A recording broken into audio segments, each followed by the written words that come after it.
여러분 안녕하십니까? 라디오 전망대 송유라입니다. 윤석열 대통령이 과거 대선 후보 시절에 필독서로 국가는 왜 실패하는가를 꼽았다고 하죠. 노벨 경제학상을 받은 경제학자들이 쓴 저서인데요. 저자들은 국가의 성패를 좌우하는 건 정치와 경제제도에 있다고 봤습니다. 인센티브를 보장하는 자유시장 경제와 민주주의를 핵심으로 보고 공정한 분배가 보장되지 않는 사회는 지속 가능하지 않다라고 저술하고 있는데요.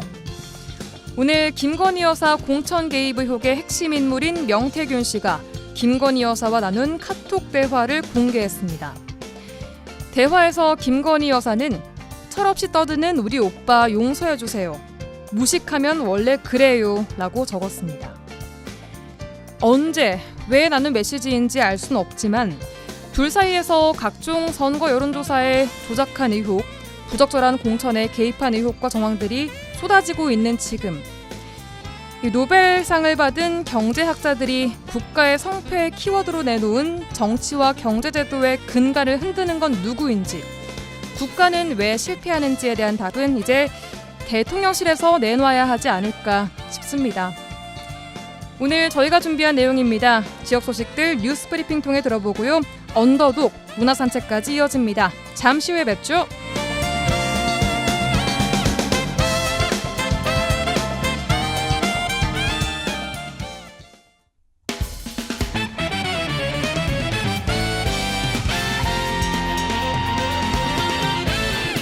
10월 15일 화요일입니다. 라디오 전망대 본격적으로 출발해보겠습니다. 먼저 지역 뉴스부터 정리해보죠.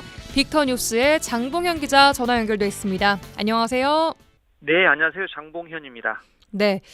자, 어제 순천대와 목포대가 전남 통합의과대학 설립을 위한 대학 통합에 원칙적으로 큰 틀에서 공감하고 합의했다는 뉴스가 나왔습니다. 근데 이게 사실과 다르다라는 보도가 다시 나왔군요. 네, 그렇습니다. 전남도는 어제 언론에 배포한 설명 자료에서 이병훈 순천대 총장과 송하철 목포대 총장은 순천시에서 열린 이주호 사회부 총리, 김영록 전남지사, 또 김문수 국회의원과의 간담회에 참석해 두 대학 통합 필요성에 대해 공감하고 대학 통합을 통해 의대 설립 문제를 해결하기로 했다, 그렇게 밝혔습니다. 네. 또 순천대와 목포대 총장이 대학 통합의 취지와 필요성에 대해 전적으로 공감하면서 인식을 함께하고 대학 통합을 통해 의과대학 문제도 잘 해결해 가는 방향으로 문제를 풀어가겠다고 큰 틀에서 합의했다, 그렇게 전했는데요. 네. 하지만 송하철 목포대 총장은 목포대와 순천대가 전남 통합의과대학 설립을 위한 큰 틀에서 통합에 합의했다고 전한 전남도의 주장은 사실이 아니라고 반박을 했습니다. 어떤 내용이죠? 네, 송 총장은 오늘 한 언론과 인터뷰에서 어제 순천에서 이주호 교육부총리, 김영록 전남지사, 김문수 국회의원, 이병훈 순천대 총장과 오찬에서 목포대와 순천대가 통합에 합의한 적이 없다. 통합 합의 사실은 잘못 알려진 것이라고 반박을 했습니다. 네. 또 목포대, 순천대 구성원들과 합의도 없이 양 대학 총장이 통합에 어떻게 합의를 하겠느냐. 그러면서 그 어제 의대 설립 실무 책임자인 강영구 전남도 인재 육성 교육국장에게 통합 합의 자료를 배포하지 말라고 요청을 했는데도 전남도가 이러한 자료를 배포한 이유를 모르겠다고 불쾌감을 드러냈습니다. 네. 어제 전남도가 배포한 설명 자료에 상당수 언론은 목포대와 순천대가 대학 통합에 원칙적으로 합의했다, 그렇게 보도를 했었거든요. 보통 총론적으로 인식을 같이 하고 있다 이런 식으로 합의를 했다라고까지는 아니지만 그런 결로 보도를 했어요. 네, 맞습니다. 그런데 송 총장은 대학 통합은 걸림돌이 매우 많고 총장들이 참석한 오찬 자리에서 어떻게 그렇게 쉽게 대학 통합 합의가 가능하지도 않을 뿐더러 상당한 논의가 필요한 것이라고 말을 했습니다. 특히 어제 순천대 총장과 대학 통합 일정, 절차, 요건 등을 교육부에 질의한 후에 교육부 회신 내용을 바탕으로 통합이 가능한지 논의해보자고 한 것이고, 네. 통합 의대 설립 부지를 어떻게 할 것인지도 살핀 후에 통합을 논의를 하는 것이라고 강조를 했습니다. 순천대의 입장도 나왔죠. 네, 그렇습니다. 순천대는 통합의대 추진과 관련해 매우 신중한 입장을 밝혔는데요.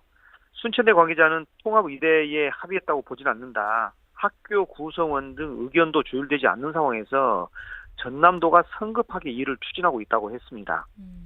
그러면서 통합의대와 관련해 조심스럽게 그런 방향으로 논의를 해보자는 정도로 공유를 한 것일 뿐이고 어떤 합의를 했는지 등 구체적인 내용도 없다고 덧붙였습니다. 이 주장대로라면은 전남도가 일방적으로 여론몰이를 하고 있다는 건데 전남도의 입장은 뭔가요? 네, 강영구 전남도 인재육성교육국장은 어제 오찬 자리에 배석하지 않아서 통합과 관련해 어떤 논의가 이루어졌는지 알 수가 없고 설명 자료는 지사님께서 배포하라고 말씀하신 걸로 알고 있다. 그렇게 말했습니다. 예. 즉 김영록 지사가 먼저 이렇게 통합된 것처럼 그렇게 언론에 보도자를 배포하라 그렇게 했다는 건데요. 그래서 전남도가 목포대 등의 입장과 달리 무리하게 언론 플레이를 한 게 아니냐 그런 지적이 나오는 겁니다. 예. 강 국장은 또 순천대와 목포대가 통합을 논의하는 데는 시간이 좀 필요하다 그러면서도 통합이 이뤄지지 않으면 11월까지는 공모를 통해서 단독 의대를 선정해서 정부에 추천하겠다고 밝혔습니다. 네, 이 사안에 대해서 노관규 순천시장도 좀 강하게 입장을 밝혔어요. 네, 맞습니다. 노광규 순천시장은 오늘 SNS 게시글을 통해 순천대, 목포대 통합하고 함께 의과대와 함께 그 대학병원 한다는 합의가 되었다는 보도가 나왔는데 목포대로 통합이 될지 순천대로 통합이 되는지 지켜볼 일이라고 밝혔습니다. 예. 또 현장에서 있어 보니 통합에 대한 발언은 김영록 도지사, 김문수 의원뿐이고 이주호 교육부 총리나 이병훈 순천대 총장은 아예 언급이 없었다고 강조를 했는데요. 네. 그러면서 왜 그랬을까 참 이상하다. 이런 중요한 일이 밥 먹는 데서 합의될 정도로 쉬운 일인가. 그러면서 지역민들은 완전 바지저고리 핫바지 취급된 꼴이어서 씁쓸하다. 그렇게 지적을 했습니다. 네.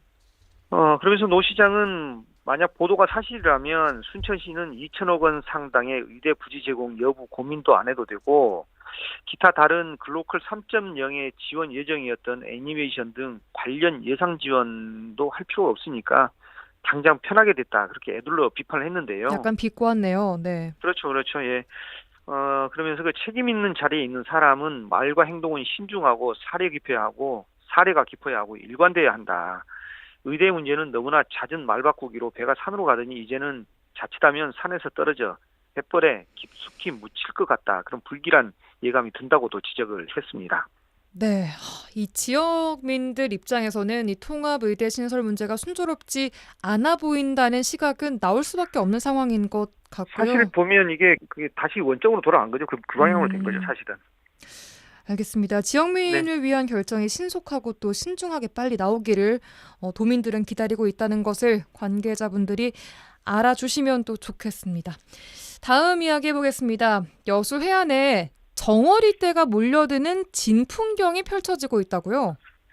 네, 그런데 문제는 정어리 사체가 쌓이고 있어 심한 악취로 주민들이 큰 불편을 겪고 있다는 거거든요. 네. 예. 여수 만성리 해수욕장과 돌산 평사리 하천에는 지난주부터 정어리떼가 몰려오고 있습니다. 예. 일부 언론에서는 청어라고 하던데 확인해 본 결과 정어리더라고요. 네. 아무튼 저번 주 금요일 정도만 보더라도 여수 만성리 해수욕장 보니까 수천 마리의 정어리떼가 몰려오는 것을 확인할 수 있었거든요. 그래요. 예, 정어리는 어른 손가락보다 작은 새끼들로 보였습니다. 죽은 정어리가 해안가로 떠밀려 쌓여있는 현장에서는 심한 악취가 발생하고 있습니다. 이 때문에 주민들은 계속해서 해안가로 몰려 들어오는 그 정어리 사체를 치우느라 바쁘다고 하거든요. 네.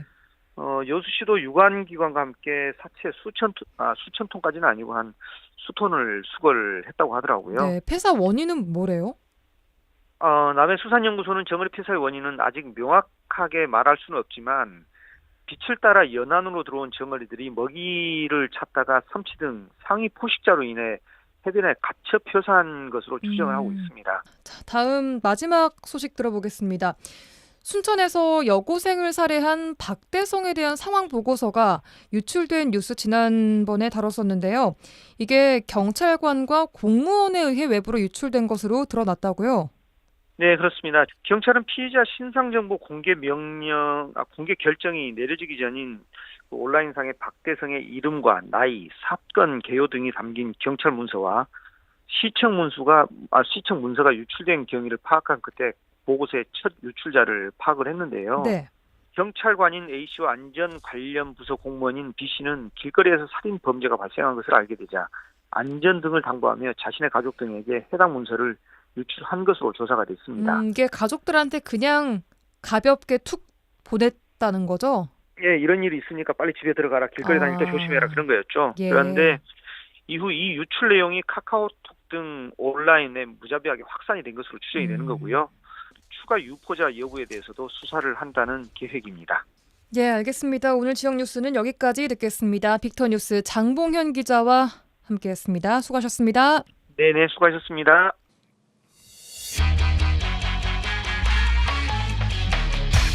그들의 이야기가 수면 위로 올라옵니다. 탑독이 되는 그날까지 언더독 토론. 매주 화요일 전남 동북권 언더독들의 핫한 토론 언더독 시간입니다. 오늘은 이상우 전 여수시 의원, 이봉남 순천시 의원 모셨습니다. 두 분 어서 오세요. 네, 안녕하십니까, 이상우입니다. 네, 반갑습니다. 순천의 큰딸 이봉남입니다. 네, 이봉남 의원과는 저는 처음 진행을 하게 됐고 또 오랜만에 방송 출연이신데 그간 네. 잘 지내셨나요? 아유, 반갑습니다. 네.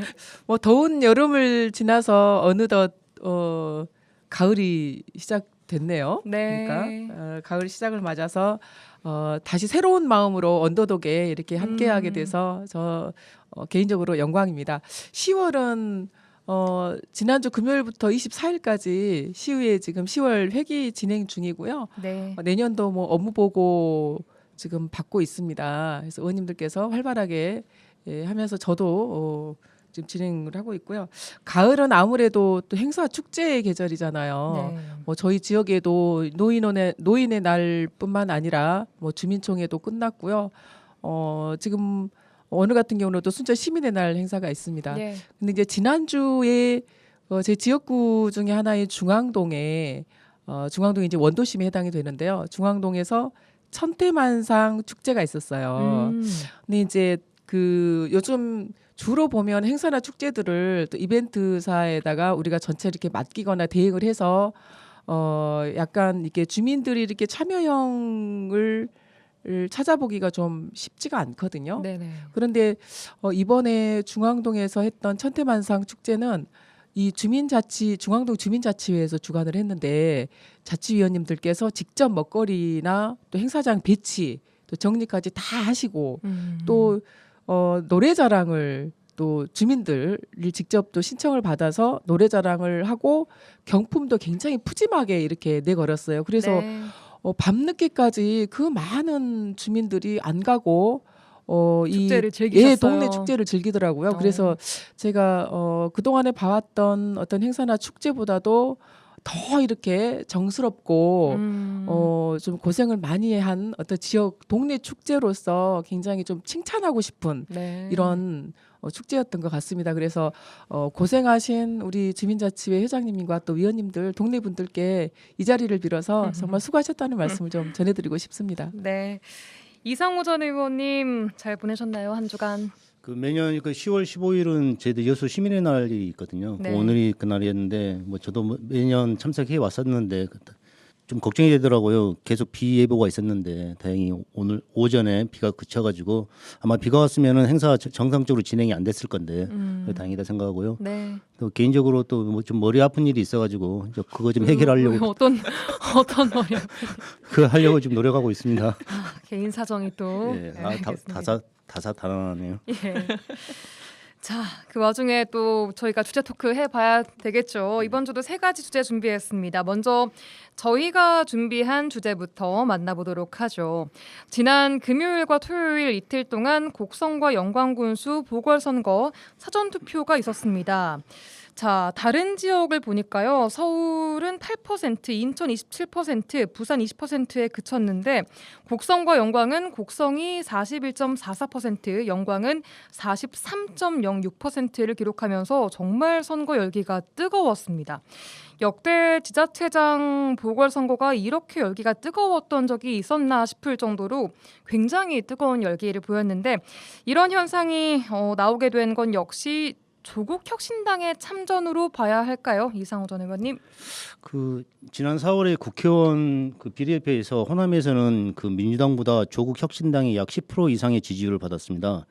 그 동안에 민주당이 호남을 안방으로 생각하고 뭐 집토끼 잡기 약간 소홀한 틈을 타서 호남 시민들은 새로운 정치 세력을 선택했다고 봐야 할 것입니다. 하지만 그 조국 혁신당은 국회의원 수가 약 12명밖에 안 되지 않습니까? 그리고 비교섭 단체이다 보니 현재 뭐 미디어의 주목을 덜 받고 있어서 존재감이 좀 미비한 상황이었는데 이번 보궐선거를 통해서 호남에서 존재감을 드러내고 지역 정치 발전을 위해서 아마 보궐선거에 뛰어든 것 같습니다. 민주당은 호남 텃밭을 지켜야 되고 조국 혁신당은 다음 지방 2026년 지방선거를 위해서 호남의 교두보를 구축해야 하는 상황이다 보니까 예. 지금 현재 양당 지도부가 조국 혁신당은 뭐 한 달 살기, 이재명 대표는 1박 2일 동안 영광에서 또 계속 유세를 하는 이런 총동원령이 내려져 가지고 네. 아마 사전 투표율이 높았던 것 같고 거기에 더불어서 진보당 같은 경우는 이런 그 보궐선거에는 전 당원들 전국에 있는 모든 당원들이 이 합세를 합니다. 그러다 보니 아마 그래서 사전 투표율이 높아진 거 아닐까 이렇게 생각하고 있습니다. 네, 이봉남 의원님 어떻게 보세요? 네, 뭐 이상우 의원님께서 전반적으로 다 말씀을 이렇게 해주셨는데 그 선거가 이 선거 판세가 다소 치열해져야지 유권자 권리가 신장된다고 하잖아요. 예. 그러니까 이제 이번에 뭐 사전 투표율이 이렇게 좀 높았던 거는 물론 이제 조국 혁신당의 참전이라고도 이제 볼 수 있겠지만 조국 혁신당뿐만 아니고 뭐 곡선과 영광의 지금 이 보궐선거로 인해서 뭐 민주당 또 국민의힘, 조국혁신당, 무소속 또 진보당 전부 이번 기회에 발판을 좀 마련해야지 다음 지방선거에서 다시 한번 발돋움할 수가 있잖아요. 예. 그래서 저는 더 이제 열기가 좀 많아졌다라고 생각을 하고 네. 물론 이제 아까 말씀드린 대로 지금 후보들이 현재 그 다양한 당과 또 후보들 수가 좀 많지 않습니까? 그러니까 이거야말로 지금 선거가 지금 치열해졌다라고 하는 치열해졌다라고 볼 수가 있겠고 그렇기 때문에 각 후보군들이 그 유권자들을 많이 또 이렇게 투표소로 불러 모으게 되고 그러다 보니까 또 사전 투표가 좀 투표율이 좀 높았던 거 아닌가 이렇게 네. 좀 생각이 됩니다. 이걸 지방 정치 발전의 청신호로 볼 수 있을 것인가에 대해선 어떻게 보세요, 이봉남 의원님? 저는 이제 두 가지 측면으로 좀 볼 수 있을 것 같아요. 이번에 그 보궐선거를 통해서 사전 투표율이 높다라고 해서 이걸 지방선거 청신호로 볼 것인가라고 하는 측면에 있어서 네. 사실은 보궐선거가 왜 발생했는지에 대해서 먼저 짚어봐야 된다고 생각합니다. 그러니까 보궐선거가 사실은 발생하지 않도록 하는 게 중요하죠. 그러니까 지금 영광과 곡성 두 군데를 보니까 공직선거법 위반으로 인한 지금 당선 무효형으로 인해서 보궐선거가 지금 발생을 한 거잖아요. 예. 그러면 여기에 따른 여러 가지 또 뭐 재정이라든지 또 뭐 좀 혈세들이 사실은 투여가 되는 거 아닙니까? 그래서 기본적으로는 이 공직선거에 출마하는 후보들이 공직선거법을 사실은 지켜야 되고 또 그럼으로 인해서 유권자들에게 또 그 모범을 보일 필요가 있다고 생각을 하거든요. 그렇기 네네. 때문에 뭐 사전 투표율이 높은 것이 지방 정치 발전의 청시로인가라기보다는 어쨌든 보궐선거가 발생하지 않도록 하는 각 정당과 각 그 공직 후보자들의 사실 그 책임 있는 어떤 자세라든지 이런 반성이 우선적으로는 좀 있어야 할 것이다 생각합니다. 네, 근본적인 문제를 짚어주셨습니다. 이상우 의원님 어떻게 보세요? 그동안에 민주당이 호남 시민들로부터 전폭적인 지지를 받아왔지 않습니까? 그래서 공천이 곧 당선이라는 이런 인식이 많았었거든요. 그러다 보니까 시정부나 시의회가 그 민주당 일색이다 보니까 그 대한 세력이 부재해서 그게 정치 발전과 지역 발전에 좀 도움이 되지 않는 경우가 많이 있었습니다. 예. 저는 그냥 물이 고이면 썩는다고 좀 볼 수 있고요.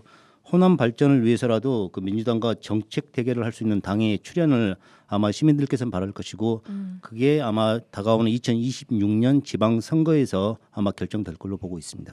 예, 알겠습니다. 자, 오늘 저희가 준비한 주제 영광 곡성군수 보궐선거 높은 사전투표율에 대해서 간단히 이야기를 해봤고요. 자, 이쯤 정리를 하고 광고 듣고 와서 두 의원님께서 가지고 오신 주제 이야기 해보겠습니다.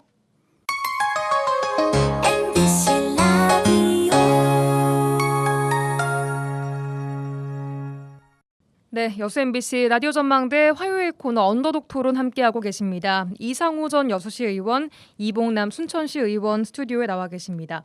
자, 이어서 두 분의 주제 만나보도록 하겠습니다. 먼저 이상우 의원님, 여수에서는 어떤 주제 가지고 오셨나요? 네, 그 매년 여수시의회는 그 9월달에 지난 1년간 의원들이 시정부를 상대로 했던 시정 질의에 대한 내용을 그 본회의장에서 추진사항을 보고를 받습니다. 예. 이번에도 추진사항을 보고 받았었는데요. 뭐 주목할 내용이 한 두 개 정도 있더라고요. 그 첫 번째로 웅천지구 택지개발의 공익기부금 미납과 잦은 도시계획 변경에 대한 의원들의 질의가 있었고요. 다음은 여수시 해상 케이블카와 여수시 간의 매출액 3% 기부금 납부에 대한 그 지루한 소송전이 지금 계속 이루어지고 있습니다. 그에 대한 질의가 있었고요. 그래서 오늘 의회에서 있었던 이런 얘기로 오늘 얘기를 해볼까 합니다. 네, 이 문제는 지속적으로 제기가 되어 온 내용인데 먼저 웅천 지구 택지 개발 사업을 진행한 여수 블루토피아 또 여수 해상 케이블카의 공익 기부 약속은 처음 약속한 대로 진행이 되지 않아서 소송으로 번진 상황이지 않습니까? 지금 어떻게 진행되고 있나요? 제가 시의원을 재직했던 2014년부터 이게 불거진 문제였거든요. 그래서 제가 상세히 이제 알고 있는 내용인데요. 웅천 택지개발업체인 블루토피아는 그 웅천 관광단지를 아파트지로 부지로 변경해주면서 선소대교 건립에 150억을 기부하겠다 하고 여수 종말처리장 악취 제거를 위해서 15억 원을 기부하기로 했었습니다. 예. 근데 협약을 맺고 난 후에 10억만 원을 납부하고 아직까지 155억 원을 납부하지 않고 있는 상황입니다. 네. 그 하지 않은 이유가 강제적으로 협약을 맺으면은 이게 납부 의무가 없더라고요. 그게 이제 시도 이미 파악하고 있는 상태고.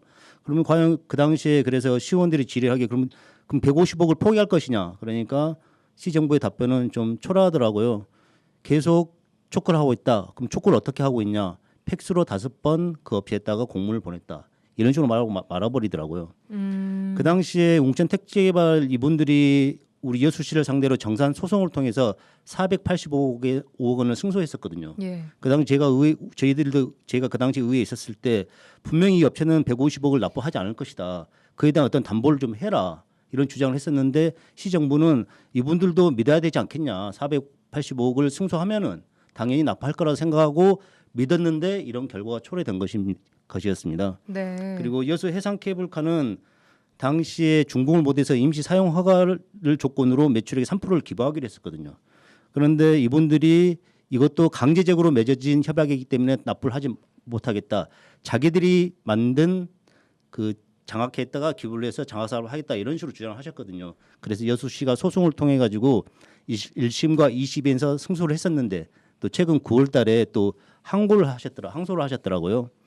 그래서 아마 이 사건은 시간은 필요하지만은 아마 시간이 지나면은 여수시는 그 미납된 38억 원과 그리고 지체상금이 하루에 200만 원이더라고요. 그 금액과 앞으로 이제 매출액의 3%를 받을 것이고 이제 이 금액은 앞으로 여수시가 받는 게 아니고 여수시 장학회에서 그 금액을 받아서 아마 장학 사업을 할 것입니다. 여수시에서. 그러니까 업자들은 자발적으로 한 것이 아니었다. 네. 강제 협약이었다. 이렇게 이야기를 하고 있는 상황인데 자, 의회에서는 당시 여수시의 적극 행정과 또 공익 기부 사이에 뭔가 좀 수상한 요구들이 있지 않았는지를 따져 물었다고 해요. 그러니까 여수시가 그냥 그 업체가 아무 조건 없이 150억 원을 내놓겠다는 이야기가 아니었을 것이다. 그런 사업자가 어디 있냐. 네. 무언가가 있었을 것이다. 여수시가 무언가를 해주기로 약속을 하고 돈을 기부하기로 약속한 것이었을 것이다. 이런 의심이 나오고 있습니다. 네. 그 당시에 이 부분도 시정부에서는 적극 행정이라고 홍보를 많이 하셨거든요. 하지만 결국은 시민의 불편으로 다가왔기 때문에 결국은 적절치 못한 행정이랬던 게 반증이 된 것이고요. 웅천 도시계획 변경을 통해서 블루토피아는 정말로 막대한 이득을 챙겼거든요. 네. 하지만 정작 약정한 기부금은 납부하지 않고 결국은 시민들은 교통체증과 과밀화급 그리고 악취 문제는 결국 오롯이 시민들의 목으로 돌아왔을 뿐이고요. 그 여수 해상 케이블카도 당시 조건부 허가를 내줬는데 만약 그 당시에 조건부 허가를 내주지 않았으면 아마 당시 케이블카는 부도가 났을 거예요. 근데 여수시가 그런 행정을 도와줬음에도 불구하고 150억 원을 납부하지 않고 있는 상황입니다. 그래서 시민들의 불편을 좀 덜 할 수 있었던 것 같습니다. 그 당시에 기부금에 관련해서 계속 지루한 소송을 벌이는 이런 파렴치한 행동을 하시더라고요. 네. 그래 당시에 이제 이걸 적극 행정이라고 말하고 있지만 결국은 여수 씨가 봉인된 결국 꼴밖에 되지 않다고 저는 생각하고 있습니다. 처음부터 여수 씨의 행정이 좀 부적절했다. 또 그렇죠. 그 처음부터- 당시에 더 원칙 행정만 했다면은 이런 일이 발생하지 않았을 것이고 그 당시에 블루토피아 그 도시계획 변경은 저희들은 모르는 상황 의원들은 잘 몰랐습니다. 그 당시에 백인의 시민위원회가 건의를 하고 일사천리로 진행됐기 때문에 저희 의원들은 그 블루토피아에서 웅천 꿈의 그린을 분양할 때 그 당시에 도시계획이 변경된 것을 거의 알았었고 여수 해상케이블 같은 경우는 이게 본회의장에서 정말 갑론을박이 많았었습니다. 네. 저도 당연히 부설 주차장을 준공 후에 정상적으로 준공을 낸 후에 운영을 시키자. 그 업체를 믿지 못하겠다. 네. 그 당시에 부설 주차장 건립 비용으로 무슨 광준행의 무슨 금액을 하나 갖고 왔는데 그것도 과연 진짜 그 장고 증명인가 이런 의심도 많이 있었거든요. 결국은 원칙 행정을 안 했기 때문에 결국은 시민들만 봉인된 이런 행정이었습니다. 그래서 이 민간 업체 이런 공익 기부와 관련해서는 철저한 정말 원칙이나 기준이 있어야 할 것으로 보입니다. 어떻게 보시나요? 앞으로 이제 행정 특혜를 주기 위해서 그 반대급부로 이제 공익 기부를 받는 것은 이미 여수시의 이번 이런 행위가 불법이 이미 드러났으므로 더 이상 이런 행정을 하지 않을 것으로 보고 있고요.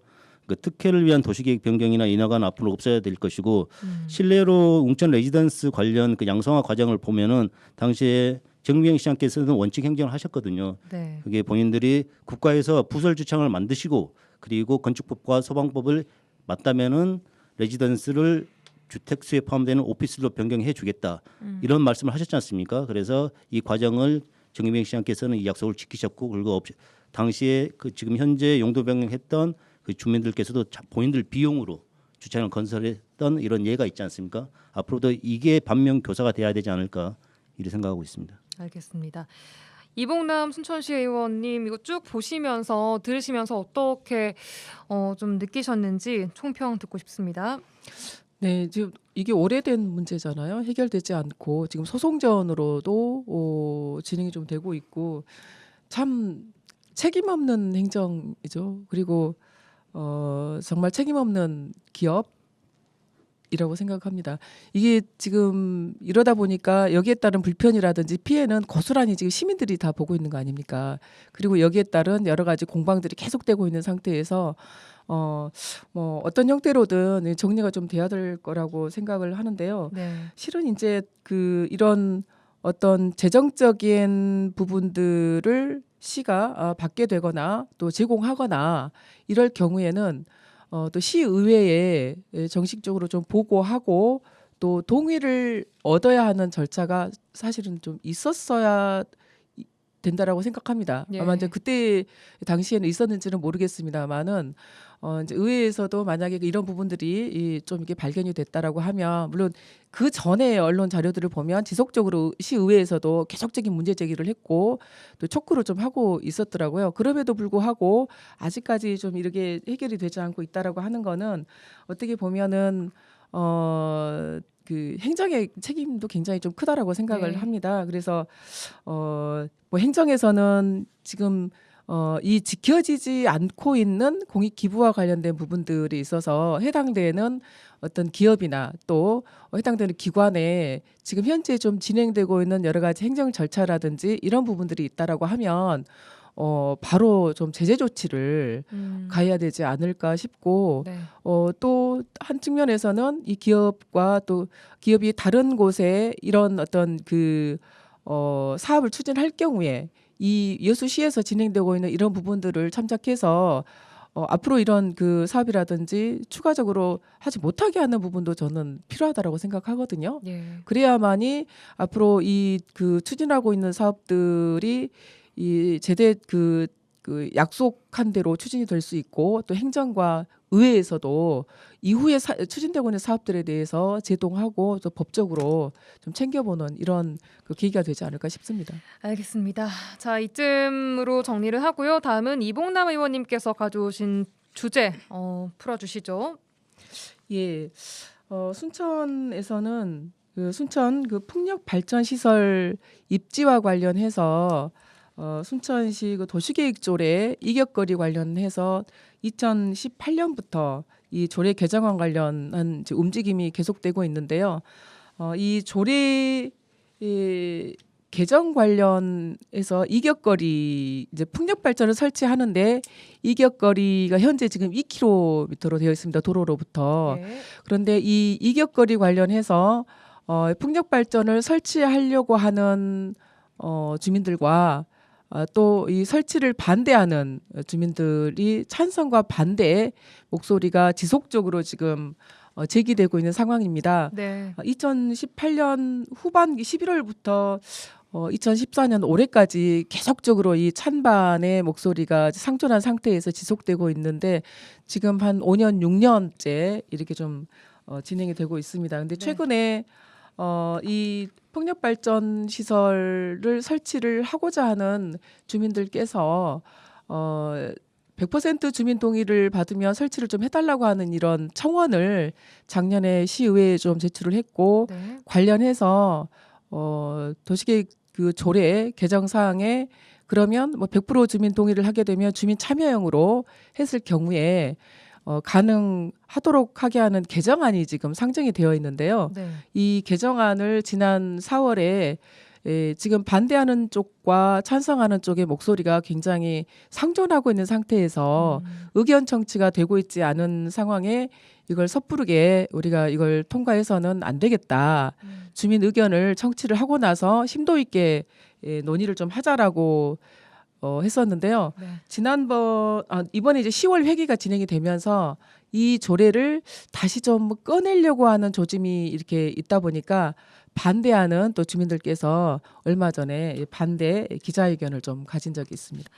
이걸 반대하는 주민들이 기자회견까지 열게 된 이유 또 배경 뭐가 있을까요? 네, 순천시 승주 일원에 이제 발왕산이 있습니다. 근데 이제 이 발왕산 풍력발전시설 개발행위 허가가 신청이 되면서 이 승주 일원에 풍력발전기 총 20호기를 설치하기 위한 개발행위 허가가 순천시로 접수가 됩니다. 네. 그래서 그 인근에 있는 이 풍력발전 시설이 설치되려고 하는 승주읍 일원의 각 그 읍면에서 주민분들께서 예, 네. 읍면에서 이 풍력발전 시설이 이 소음과 관련된 피해 그리고 공동체 파괴에 대한 부분 또 여러 가지 주민 갈등에 관한 여러 가지 문제들이 좀 발생을 하면서 네. 순천시와 의회에 이 이격거리 1km는 너무 좀 짧다. 그러니까 이격거리를 더 이렇게 좀 늘려달라고 하는 또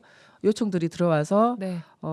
그 당시에 이 이격거리가 2km로 조례가 또 개정이 됐습니다. 네. 그래서 이 개정되면서 그 주민들이 찬성하는 주민들은 또 이걸 줄여달라고 기자회견을 하시고 또 반대하는 주민들은 그대로 2km를 유지를 해야 된다라고 해서 반대 주민들께서도 기자회견을 하면서 예, 예. 현재까지 그 목소리가 그대로 지금 진행이 되고 있는 겁니다. 알겠습니다. 순천시 의회 내 입장은 어떻습니까? 지금 예, 순천시 의회에서도 사실은 이제 이 부분이 거리 제한과 관련해서는 이 26개 지자체 중에서 순천시를 포함해서 한 10개 지자체가 2km 이내로 개발행위 이격거리를 제한을 하고 있더라고요. 네. 그래서 이 순천시의 풍력발전 이격거리 제한 정도는 좀 평이한 수준이라고 보기는 하지만 지금 전국적으로 지자체 동향을 보면 이 풍력발전 시설이 지역에 미치는 영향이라든지 또 주민 생활에 가져다주는 피해에 대한 또 과학적이고 객관적 근거가 굉장히 좀 필요한 상황이기 때문에 다른 시군에서도 이 이격거리 조정에 대한 민원이 계속되고 있어요. 그리고 또 한편으로는 이제 주민 참여 방안으로 추진하고 있는 지역들도 좀 있습니다. 네. 그런데 이제 이곳들은 그 해안 지자체라든지 산악이 있는 지자체 중심으로 좀 세부적으로 명시를 하고 있는데 네. 이 풍력 발전 시설 주민 참여 방안이 이렇게 명시된 지자체는 대체적으로 보니까 평균 인구가 한 5, 6만 정도 되는 좀 소도시로 소멸 위험 지역에 해당되는 곳들이 있더라고요. 그래서 이 시의회에서는 피해에 대한 어떤 우려라든지 여러 가지 공동체 파괴에 대한 부분에 대해서 이런 지역들도 있고 네. 또 이 풍력 발전을 또 설치해서 또 주민 참여형으로 하는 것들도 있고 이렇게 상존해 있는 상태에서 어느 한쪽으로 이 개정을 하기가 좀 결정을, 쉽지가 네. 않아서 사실은 지금까지 지금 진행이 좀 되고 있는 상태입니다. 알겠습니다. 마지막으로 이상우 의원님 총평 들어볼까요? 이 사안에 대한. 이게 저는 순천시가 폭력 거리를 1km로 제한한 것은 아마도 시민들이 온전한 삶을 살기 위해서 폭력 발전의 소음으로부터 온전한 삶을 살기 위해서는 거리는 1km 이상 떨어져 있어야 한다. 이것은 저는 꼭 지켜야 할 것 같고 이런 어떤 특정 목적이나 특정 업체를 위한 이런 핀셋 조례 개정은 저는 하면 안 된다고 보고 있습니다. 그리고 이 도시계획 조례가 시대가 바뀌고 여건이 바뀌면 당연히 조례를 바꿔야 되겠지만은 이런 식으로 어떤 특정 업체를 위한 조례 개정은 불가하다고. 이게 여수시 같은 경우도 최근에 한 작년 2023년도에 이런 경우가 있었는데 다행히 위원회에서 부결된 경우가 있었습니다. 네. 아마 그 내용을 한번 다시 한번 읽어보시면은 앞으로 이 의원들이 발의를 통해서 하는 것은 불가능하다 이 말씀드리고 싶습니다. 이제 한 번 간담회를 했지만 이게 앞으로 이제 신재생 에너지는 사실 필요합니다만은 이 부분이 어떤 피해에 대한 대책이나 또 공동체 파괴로 인한 갈등이 충분히 좀 예상되는 내용이기 때문에 의회나 시에서 지속적으로 좀 양측의 만남을 좀 가지면서 이 예. 접점이 좀 좁혀질 수 있도록 지속적인 노력을. 어떤 노력이 좀 필요하지 네. 않을까 싶습니다. 알겠습니다. 이 정도로 언더독 토론 마무리해야 될 것 같습니다. 이상우 전 여수시 의원, 이봉남 순천시 의원 두 분과 함께했습니다. 두 분 고맙습니다. 네, 수고하셨습니다. 감사합니다.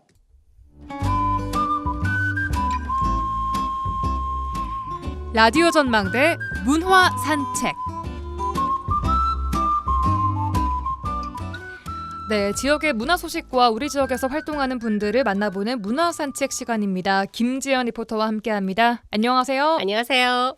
오늘은 어떤 소식 만나볼까요? 네, 여수시가 주최하고 여수 심포니 오케스트라가 주관한 여순 11구 사건을 다뤄서 76년의 아픔을 담아낸 작품 창작 오페라 바다의 핀 동백 소식입니다. 4막 7장 구성의 이 오페라는 주인공 점례와 칠성의 사랑 이야기, 또 당시 혼란 속의 처절한 장면들을 담았는데요. 여느 오페라와는 다른 모습으로 여수 시민들의 전 연령층이 참여하기 때문에 또 공연 예술로서만 전달 가능한 정서를 담아내고 있습니다. 네. 이번 18일과 추모일인 19일 여수 예울마루 대극장에서 펼쳐질 공연을 위해서 연습에 한창인 분들 만나봤습니다. 안녕하세요. 여순 사건 창작 오페라 침묵 바다의 핀 동백의 총감독을 맡고 있는 강혜수입니다. 76주년을 맞이해서 그때 돌아가신 분들의 넋을 유로하고 또 그분들이 좋은 세상으로 가기 위해서 추모하는 형식이고 그동안에 70여 년 가까이 연좌제로 고생했던 유가족들을 유로하는 뜻에서 저희들이 창작 오페라를 만들었습니다.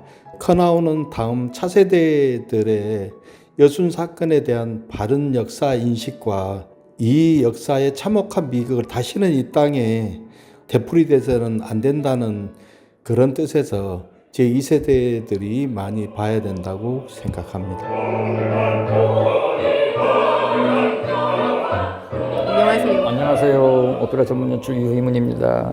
지난해에 이어서 올해 또 뵙습니다. 어떤 점에 더 많이 집중을 하고 계세요? 역시 이제 그 창작 오페라의 초연은 여러 가지로 이제 그 시험적인 것들이 좀 있을 수도 있는데 뭐 여러 가지가 변화가 있긴 있는데요. 새로운 곡이 3곡 일단 추가가 되고요. 무대 진행에서 조금 바뀌는 부분들이 있습니다. 그래서 관객들도 좀 작년에 봤던 사람들도 또 기대를 가지고 볼 수 있을 것 같습니다. 집중적으로 봐야 될 건 뭘까요? 여수 심포니 오케스트라 상임지휘자로 조정현 선생님이 이제 지휘자가 바꿈으로써 음악은 완전히 또 달라지는 거거든요. 그 다음에 이제 작년에는 무대가 이렇게 화이트 톤이었다면 이번에는 그레이 톤으로 또 조명 감독이 또 바뀌었습니다. 이번에. 그래서 또 다른 어떤 그런 볼거리도 있을 수 있을 것 같습니다.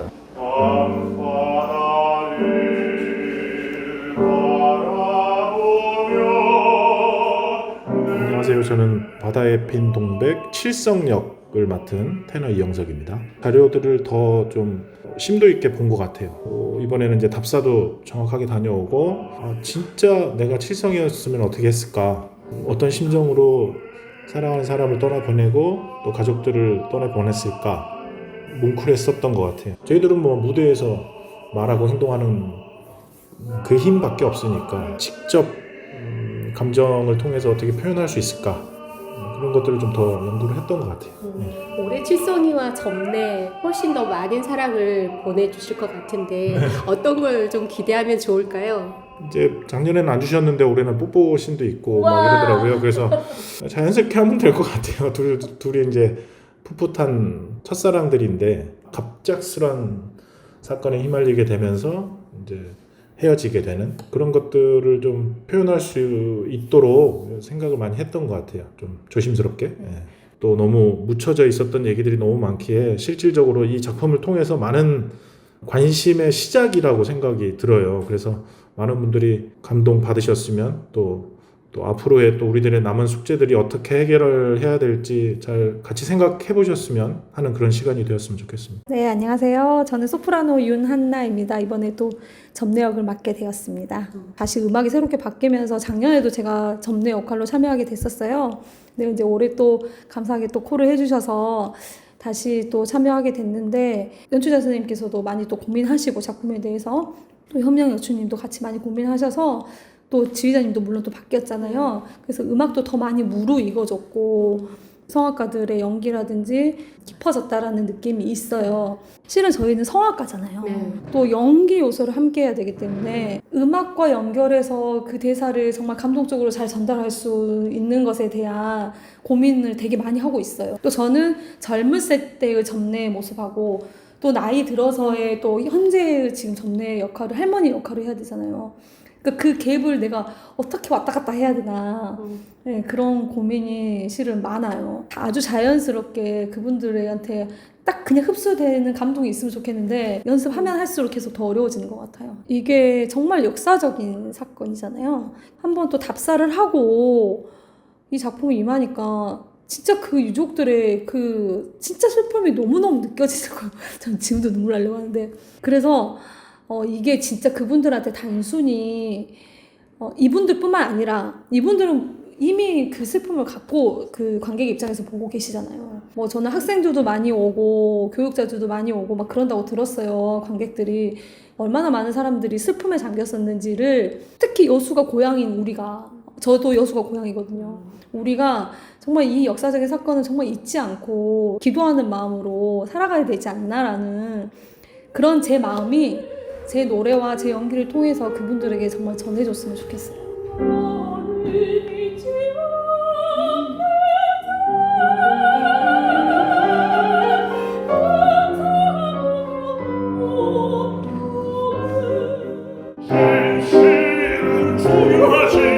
안녕하세요. 장교 역을 맡은 바리톤 김정훈입니다. 백두산 호랑이 고민을 많이 하게 하는 그런 역할이거든요.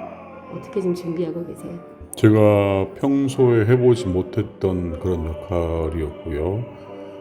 다른 배역들과 달리 그 실존 인물, 어떤 학살을 자행을 했던 그 역할이어서 저 자신이 이 배역에 몰입을 하면서도 굉장히 막 소름이 끼쳤다고나 할까요? 좀 많이 힘들었던 그런 연습 과정이었습니다.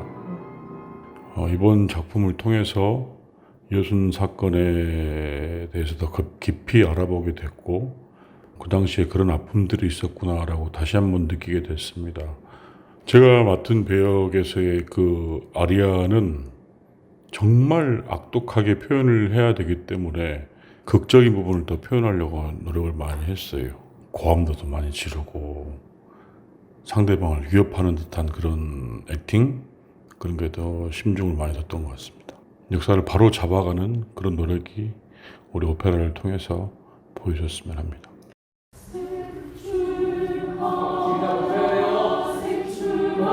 저는 지휘자 그리고 한국국제예술학교라는 학교의 이사장을 맡고 있는 조정현이라고 합니다. 제가 작년 말에 이 축을 담당하고 있는 여수 심포니 오케스트라의 상임 지휘자로 취임하게 되었습니다. 그 인연으로 이번 오페라도 제가 지휘를 맡게 되었습니다. 굉장히 카리스마 있고 섬세하다라는 생각이 막 들더라고요. 예, 그 오페라는 이제 무대 위에서 벌어지는 일들은 사실은 어떻게 보면 빙산의 일각인데 밑에서 이제 음악을 담당하는 오케스트라가 대부분 이제 오페라를 할 때 이제 구덩이 안에 들어가 있죠. 피트라고 하는. 그런데 사실은 지휘자가 오페라에서 상당히 중요한 역할을 할 수 있는 것이 나와서 극이 진행되게 되면 그때 어떤 강약이나 빠르기 그리고 극의 흐름을 조절할 수 있는 혹은 그 성악가들이나 출연진들에게 도움을 드릴 수 있는 유일한 사람이 지휘자입니다. 음악뿐만이 아니라 극의 흐름을 이끌어가는 사람이기 때문에 또 한 명의 스텝이자 또 한 명의 감독이자 또 음악만 책임지는 것이 아니라 또 어떨 때는 이제 배우들에게 극의 흐름, 음악의 흐름이나 어떤 심지어 이 악보에서 말하는 것들에 대한 그런 혼을 담은 어떤 전달이랄까 또 하나의 또 연기자이자 출연자로서 이런 지휘자가 하는 역할이 상당히 많습니다. 일단 이번 작품의 또 특별한 점이라고 하면 이런 비극적인 정서를 잘 담아낼 수 있는 최적의 작곡가를 찾은 것이 아닌가 그렇게 생각합니다. 박영란 선생님의 작품인데 제가 박영란 선생님은 어떤 시대 정신을 담고 있는 예를 들어 피아노 협주곡이 상당히 유명한 게 있습니다. 그 5월 광주라고 하는 5.18 이제 광주 사건을 다뤘던 그런 데서 오는 어떤 그 사람들의 한이나 또 한국적인 정서나 이런 것들을 국악과 양악의 조합으로 상당히 짜임새 있게 풀어내셨는데도 많은 사람들이 편하게 눈물을 흘려가면서 감화돼서 들을 수 있는 그런 이번에도 아주 걸작을 작곡해 주셔서 즐겁게 작업하고 있습니다. 음악적인 흐름이나 이런 것도 제가 상당히 많이 신경을 썼고 또 그만큼 제가 이 작품에 애착을 가지고 있기 때문에 그런 면에서 어떤 음악적인 디테일을 들어주시면 감사할 것 같습니다.